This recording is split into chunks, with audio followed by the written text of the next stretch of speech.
જય માતાજી મિત્રો, આજે છે આપણે રનિંગનો 11મો દિવસ. તો જાગીને ભાઈ ઊભા થઈ ગયા છે. ભાઈ બંને ભાઈ પગમાં વાગી છે એટલે નથી આવ્યો, એટલે આપણે આજે એકલા જ જવાનું છે દોડવા. હવે જાગીને આપણે હાલવા માંડ્યા છે. આજે થોડુંક દોડશું અને પછી કરીશું કસરત. આપણે દોડવાનું ચાલુ કરી દીધું છે અને આજે આપણે દોડવાનું છે 2.5 કિલોમીટર. તો આપણે દોડશું ધીમે ધીમે, પછી સ્પીડ વધારશું, એવી રીતે દોડવાનું છે. આજ ભાઈ પણ નથી એટલે આપણે એકલા જ દોડવાનું છે. આપણે દોડવાનું ચાલુ કરી દીધું છે. પછી રનિંગ કરીને આપણે ભાઈ કરીશું કસરત. આજે 2.5 કિલોમીટર પૂરું કરી નાખ્યું છે. હવે આપણે ભાઈ આવી ગયા છે આપણે વાડીમાં, અને આવીને ભાઈ આપણે થોડોક રિલેક્સ થઈ જઈએ છીએ. પછી આજે એવી કસરત કરવાની છે કે જે કસરતના લીધે શ્વાસ ન ચડે દોડતી વખતે. એટલે પહેલી કસરત છે ભાઈ એવી રીતે કરવાનું છે. આપણે હાથ પગ છે એવી રીતે સ્ટ્રેટ રાખીને, હાથ છે એવી રીતે સોકડી પડી એ રીતે ફેરવવાના છે. કન્ટિન્યુ થોડા ટાઈમ માટે આ કસરત ચાલુ રાખવાની છે. આ કસરત કરવાથી શ્વાસ ચડતો નથી, એટલા માટે કન્ટિન્યુ આપણે થોડા ટાઈમ માટે આ કસરત ચાલુ રાખશું. આ છે ભાઈ પહેલી કસરત, જેના લીધે ભાઈ આપણે દોડતી વખતે શ્વાસ ન ચડે. એવી રીતે હાથ છે સોકડીમાં ફેરવવાના છે, ધીમે ધીમે, બહુ ફાસ્ટ નહીં, અને બે હાથ ભાઈ સામે ભટકાય નહીં એ રીતે. પણ પહેલી કસરત આપણી પૂરી થઈ છે. હવે આપણે કરવાની છે બીજી કસરત, જેને લીધે પણ આપણે દોડતી વખતે ભાઈ શ્વાસ ન ચડે. બીજી કસરત છે ભાઈ આપણે કહેવાય તો ઓરા ફાર્મિંગ ભાઈ, એવી કસરત છે. એમાં એવી રીતે હાથ છે એવી રીતે આગળ છે લઈ જવાના છે, વારાફરતી કે થોડાક સાથે એવી રીતે રાખવાના છે. એવી રીતે હાથ ફેરવાથી ભાઈ દોડતી વખતે શ્વાસ ચડતો નથી. આ છે આપણી બીજી કસરત. એટલા માટે કન્ટિન્યુ થોડા ટાઈમ માટે કસરત ચાલુ રાખશું. પછી આપણે કરીશું ત્રીજી કસરત. હવે આપણે બીજી કસરત છે પૂરી કરી નાખી છે. આપણે કરીશું ત્રીજી કસરત, જેના લીધે પણ આપણે શ્વાસ ન ચડે. એટલા માટે ત્રીજી કસરત આપણે કરવાની છે. આવી રીતે ભાઈ પુશઅપ છે એ કરવાના છે અને ઊભો થઈ જવાનું છે.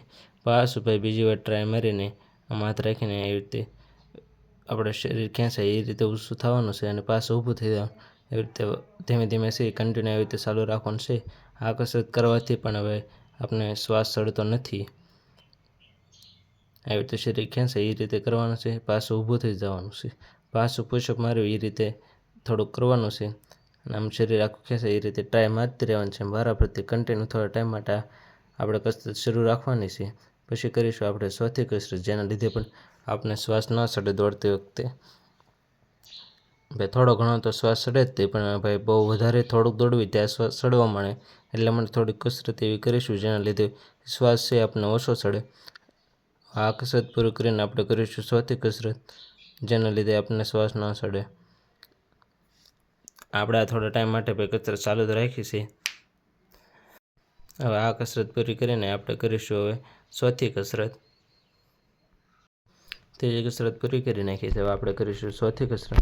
ચોથી કસરતમાં ભાઈ આવી રીતે આપણે પગ છે એ આમ વારાફરતી છે એ ઊંચા લઈ જવાના છે, અને ધીમે ધીમે સ્પીડમાં ભાઈ વારાફરતી બે પગ છે ઊંચા કરવાના છે અને પાછા નીચે મૂકવાના છે. જેટલા ઊંચા તમારાથી જઈ શકે એટલા કરવાના છે પગ. પછી ધીમે ધીમે એ સ્પીડ છે વધારતી જવાની છે. આ કસરત પૂરી કરીને આપણે કરીશું પાંચમી કસરત. હવે આપણે કરવાની છે પાંચમી કસરત, જેના લીધે શ્વાસ ન ચડે. અને આ કસરત કરવાથી ભાઈ આપણે રનિંગમાં છે ભાઈ સ્પીડ પણ વધે છે. અને આ કસરત કરવાથી રનિંગ કરતી વખતે ભાઈ પગના સ્ટેપ છે એ પણ ખુલે છે, અને આપણે સ્પીડમાં દોડી શકીએ છીએ અને રનિંગના સ્ટેપ ખુલે છે. એટલા માટે આ કસરત ભાઈ ખૂબ ફાયદાકારક છે.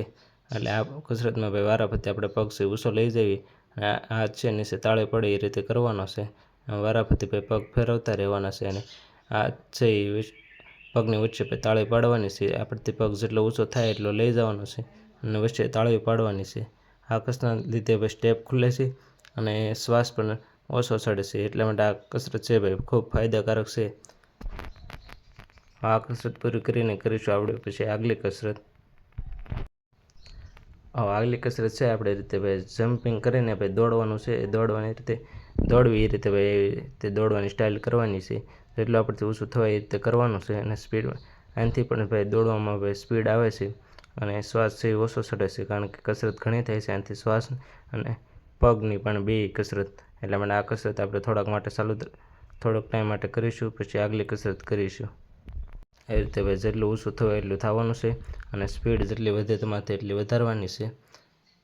આ કસરત પૂરી કરી નાખશો. હવે આપણે કરીશું આગલી કસરત. હવે ભાઈ આપણે કસરત તો ઘણી બધી કરી નાખી. હવે આપણે થોડાક એવા યોગા કરીશું અલગ અલગ, જેના લીધે ભાઈ દોડતી વખતે આપણે શ્વાસ ન ચડે. એટલા માટે આપણે બેસીને ભાઈ કરવાના છે યોગા. પહેલાં આપણે શૂઝ છે એ સાઈડમાં કાઢી નાખવી, કારણ કે શૂઝ પહેરેલો હતો એના લીધે ભાઈ પલાઠી નથી વળાતી. એટલા માટે પ્રોપર ભાઈ આપણે શૂઝ કાઢી નાખ્યા અને આવી રીતે પલાઠી વાળીને શ્વાસ લેવાનો છે અને પછી છોડવાનો અને પછી હોલ્ડ કરવાનો, એ રીતે છે.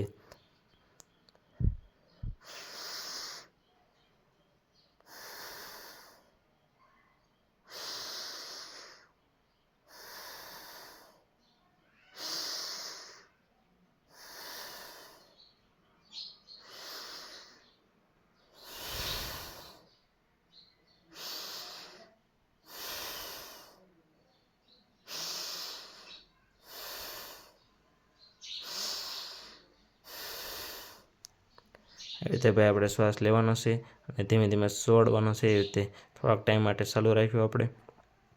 હવે આગલા યોગા કરીશું, જેના લીધે પણ આપણે શ્વાસ ન ચડે. હવે આગલા યોગામાં ભાઈ આપણે શ્વાસ લેવાનો છે અને આપણેથી જેટલો બની શકે એટલો હોલ્ડ કરવાનો છે.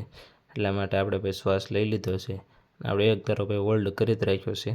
જેટલો તમારાથી બની શકે એટલો હોલ્ડ કરવાનો છે. એવી શ્વાસ છે એ હોલ્ડ કરવાની પ્રેક્ટિસ કરવાની છે.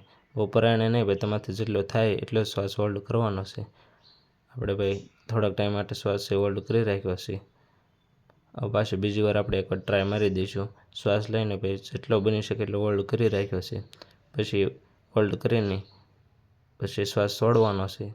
એવી રીતે 2-3 વાર ટ્રાય મારવાની છે. આપણે 2 વાર ટ્રાય મારી લીધી છે. હવે આપણે ભાઈ નાકેથી શ્વાસ લેવાનો છે અને બીજા નસકોરેથી છોડવાનો છે. અને બીજા નસકોરેથી શ્વાસ લેવાનો અને સામેના નસકોરેથી શ્વાસ છોડવાનો. એવી આપણે ભાઈ થોડીક યોગા કરી વાળવી. આ યોગા છે આપણે ભાઈ પૂરા કરી નાખ્યા છે. આપણે પહેરી લઈશું શૂઝ. આ શૂઝ પહેરીને ભાઈ આપણે જે રેગ્યુલર થોડાક પુશઅપ મારીએ છીએ એવા થોડાક પુશઅપ મારીશું. પછી આજની કસરત પૂરી કરીશું. આ બધી હતી કસરત જે આપણે દોડતી વખતે શ્વાસ ઓછો ચડે એની. હવે બીજી કસરત ને એવું બધું કાલે કરીશું આપણે. યોગાની ઘણી કસરત શ્વાસ માટે તો કરી લીધી છે. હવે આપણે થોડાક મારીશું પુશઅપ. આજ જેટલા મરાય એટલા માટે કન્ટિન્યુ આપણે પુશઅપ ભાઈ મારવાનું ચાલુ કરી દીધું છે. ધીમે ધીમે આપણે દિવસે દિવસે ભાઈ પુશઅપ મારવાની સંખ્યા વધારતા જઈશું. એટલા માટે કન્ટિન્યુ આપણે આજ ચાલુ જ રાખ્યું છે પુશઅપ મારવાનું. પછી થોડોક આરામ કરીને રિલેક્સ થઈને પાછા ભાઈ થોડાક પુશઅપ મારી દેવી. થોડાક રિલેક્સ થઈ જાય પાછા કન્ટિન્યુ આપણે પુશઅપ મારવાના ચાલુ કરી દીધા છે. પુશઅપ મારીને આજની કસરત ભાઈ આપણે પૂરી કરીશું. હવે બીજી કસરતને એવા યોગા છે એ આપણે કરીશું કાલે. તો હવે આપણે હાલીને જઈએ છીએ ઘર બાજુ. આ છે મેળીમાનું મંદિર, તો બધા દર્શન કરી લો ભાઈ. મેં પણ દર્શન કરી લીધા છે.